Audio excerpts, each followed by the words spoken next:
What's your financial miles per gallon? Well, my name is Kyle Knott, and I am not your average finance guy. Today, we're going to talk about what is your financial MPG, miles per gallon. That doesn't make any sense, right? Well, think about it. When you're going to shop for a car, usually the city versus the highway miles per gallon, most traditional gasoline engines have a higher miles per gallon when you're out on the highway.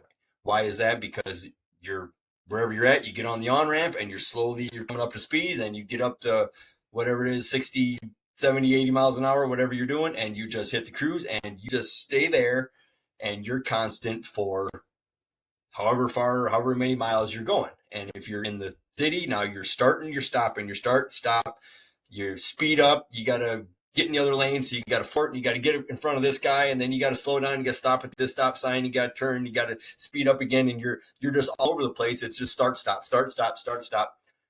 You eat up way more fuel doing that, coming up to speed. Once you just it's the coming from a stop and getting up to speed. That's where you waste all your gas. And when you're going, you're just going. It's like I've said the airplane example too. When you're sitting there at a dead stop on the runway and it's full throttle and you're going 2 miles an hour, you start yourself feel you going faster, faster. Pretty soon the nose starts to lift, and once you finally take off, that's where pretty much most of the fuel is eaten up right there. Once you get up to that cruising altitude, they start bringing the drinks out, and now we're cruising from here. So it's way more efficient once you get up to altitude and once you're cruising, just like in the car. So what am I getting at here? Your financial miles per gallon, same thing. If you're throwing something at this investment and then this investment, and that pays out, and now it goes back into your savings account and it sits there for a little bit until you find something else, and it goes over here. And is it start and stop and start? You're all over the place.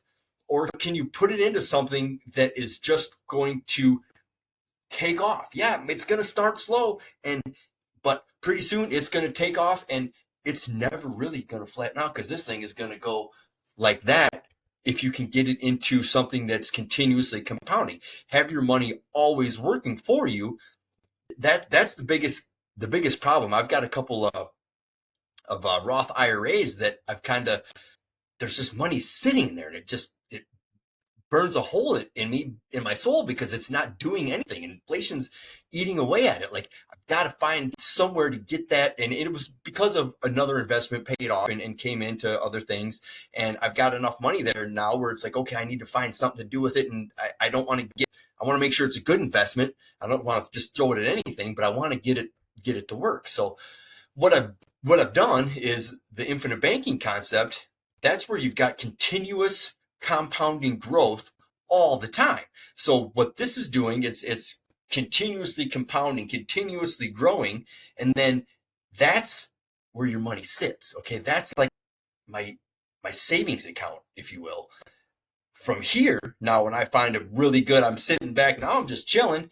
When I find a really good investment, it's like, all right, do I want this? Study, take my time. I'm in no rush, because I know this is always growing.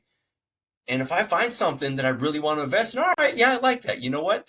I'm going to not take money out of there. I'm going to borrow against this machine that I've built, and I'm going to borrow against it. And this is going to continue to grow and expand and compound interest, and it's going to keep going. Meanwhile, I'm going to put money over here in this other great investment. Now, I did borrow against it. So if I want to keep making other investments, yes, I've got to pay it back. But if you make a good investment over here, the cash flow or the return or whatever that this good investment made, use that money, pay yourself back, pay this infinite banking policy back first.